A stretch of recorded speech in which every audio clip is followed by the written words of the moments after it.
எப்படி செய்யறதுன்னு பார்க்கலாம் வாங்க வீடியோக்குள்ளே போகலாம். காலிஃப்ளவர் கட் பண்ணி நல்லா சால்ட் போட்டு வாட்டரில் ஒரு 2-3 மினிட்ஸ் வேக போட்டுக்கணுங்க. கார்ன்ஃப்ளவர் மைதா ரெண்டுத்தையும் போட்டு மிக்ஸ் பண்ணிக்கலாம்.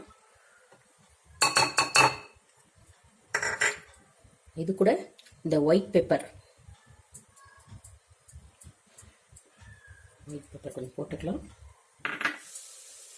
சால்ட் இன்னும் கூட கொஞ்சம் போட்டுக்கலாம்னு நினைக்கிறேன்.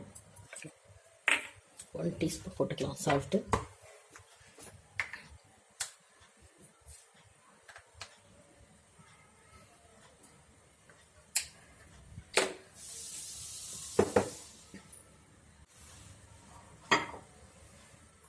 கொஞ்சம்